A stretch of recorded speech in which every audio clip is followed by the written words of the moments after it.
Hello everybody, this is not my crazy life, but it is at the same time. This is my crazy life questions and answers that I took the time to take out of the comments section. I'm sorry I haven't answered lately. I've been really sick, dealing with a lot of stuff coughing up from my lungs. I have some infection patches right here.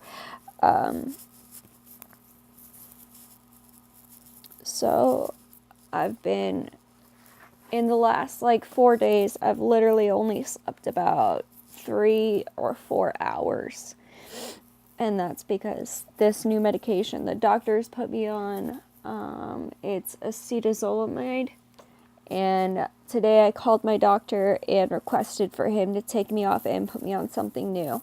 It made me basically drink 8 bottles of water in an hour and still feel like I haven't drinking water for a year. I choke on water because it felt like I hadn't had liquid in my throat or in my mouth in so long that I'd start automatically coughing it back up. I was sick all the time, I felt like I was going to throw everything up.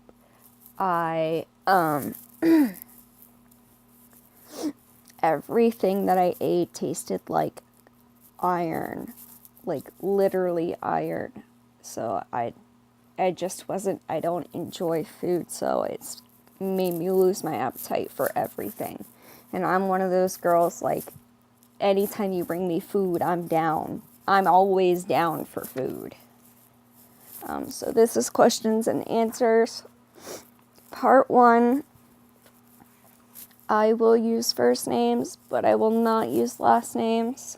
So Matt said, what do clothes feel like with fibromyalgia? I imagine painful. You are definitely right on that one, Matt. What happens is anything that touches me hurts. You would think that clothes would be light and they wouldn't put that much pressure on you, but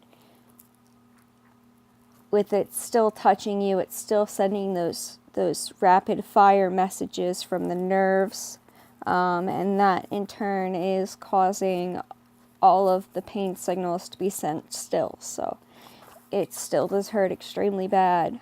It is very painful to wear clothing. It is very painful to sit down. It is very painful to lay down. It's even more painful to stand up and put all that pressure on 2 feet, if you know what I mean. It is very painful. I don't think there's an accurate description that I could actually use to explain how bad clothing hurts to an extent. Kelly said, and by the way, Kelly's a guy. Kelly said, with your autoimmune disease, most would find it becoming a bubbly person. How much personal interaction can you have before it's a stop and need to leave for health issues?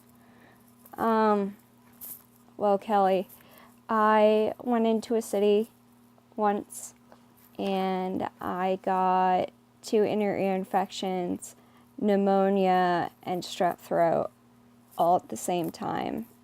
I went to the doctor's 2 days later and she diagnosed me with that all at once from being around a mass of people in Washington, D.C. when I took a trip there. So that definitely wasn't fun.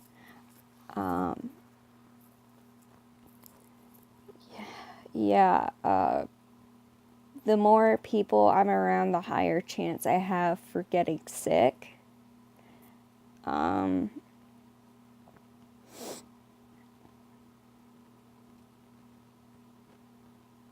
long can I stay around them? That all depends on what the scenario is. Are we having a casual sit down?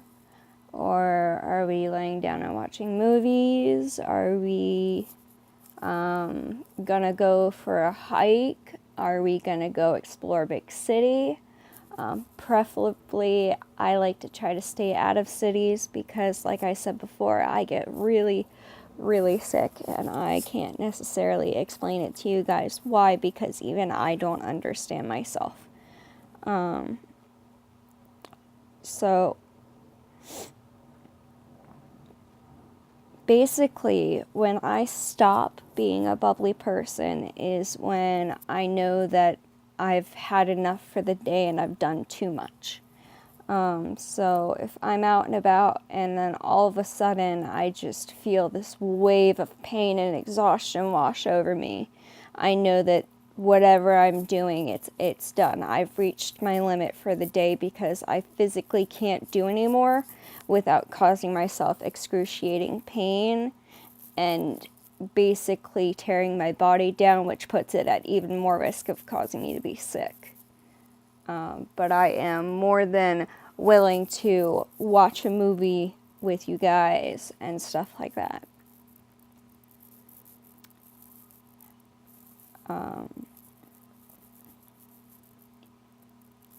Chance says, how life-threatening is this stuff? Well, everything put together. The fibromyalgia, the autoimmune disorder that makes me sick really easily around sick people. That alone can be life-threatening because if I'm around the wrong sick person, I will catch it. And if I catch it, my body will breed it like no other because my immune system is shoddy and it's attacking itself, and I have no means of fighting it off. And when the last time my body tried to fight off something, I was in the hospital for 3 weeks. They put me on 6 different types of antibiotics. And of those 6 different types of antibiotics, my body became immune to 4 of them overnight, which means that it is very dangerous for me to be around sick people. The pseudotumor cerebri, it's not necessarily life-threatening. I mean, I suppose it would be if I were to get hit in the head really hard. So car accidents, that would be very, very life-threatening, even more so than normal.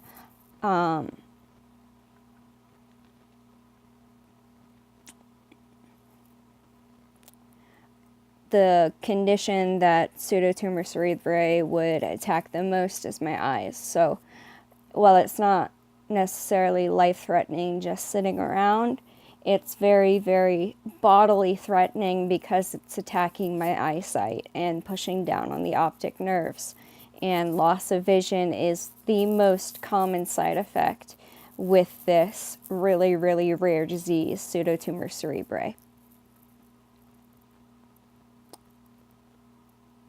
Tom said, are you still going back to school or are you going to go back? Are you able to work? I am not able to work. I am so medically put out right now that I can't make it out of bed some days. I literally hurt too bad to move other days. I was a photographer. I can't bend over without the pressure becoming so much that I pass out. I wish I could work. It's really what I wanted. I had my perfect job and the staff was really great and I loved it so much, but I just couldn't do it, and it was the biggest kick to my pride because it's one of the things that I wanted the most. And it really sucks. So I can't hold a job, and if I can't hold a job because I'm always gone, I can't go back to school right now either.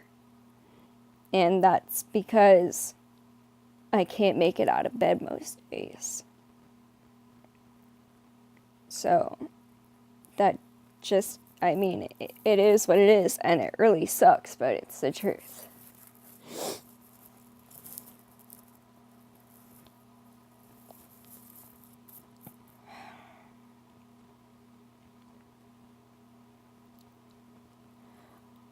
Tom also says, what is something you want people to understand about the disease? So I guess I'll start with each one of them and I'll go in order. When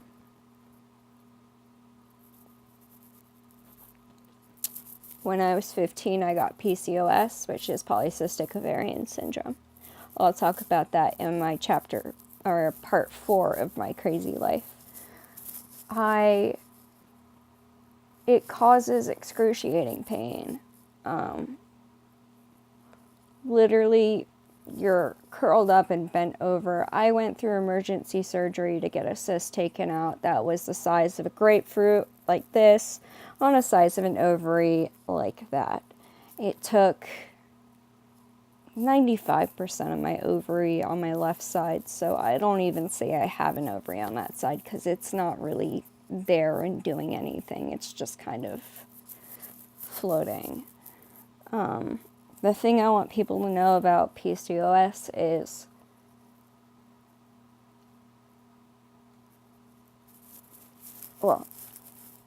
it's not just a cramp. It's not okay to just throw a heating pad at somebody who you don't know what they're going through and say, oh, you're just PMSing, here's a heating pad. It's just a cramp. It's not just a cramp. That person is literally suffering. And that's the one thing that I got the most when I was 15 is, oh, you're just PMSing from your period. It's okay. It's perfectly normal. It wasn't. It wasn't that at all. Something about my fibromyalgia that I want everybody to know.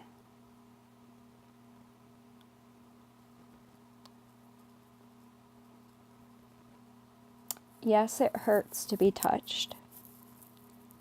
Yes, it hurts for me to touch things.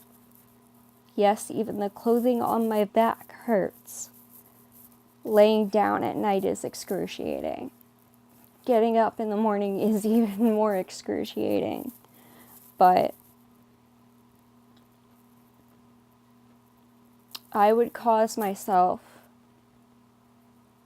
so much more pain to be able to interact with human beings and not isolate myself. You should never have to feel like you're isolated because it hurts to be touched. I would withstand all of that pain so I could keep receiving hugs and cuddles and love, because right now that's one of my main parts of support. And my fibromyalgia is kind of really, really, really trying to stand in the way of that, and it's really difficult. Fibromyalgia is one of those physical pains, but you can't see it, but it's real. It's like you can hear the pain in people's voices, but you can't see where they're hurt on their body, because there are no cuts and there are no bruises.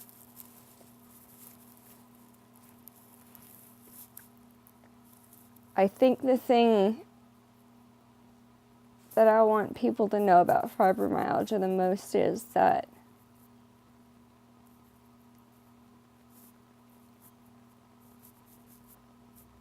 there are other people out there like you who are struggling to make it through a day and struggling to be able to interact with other people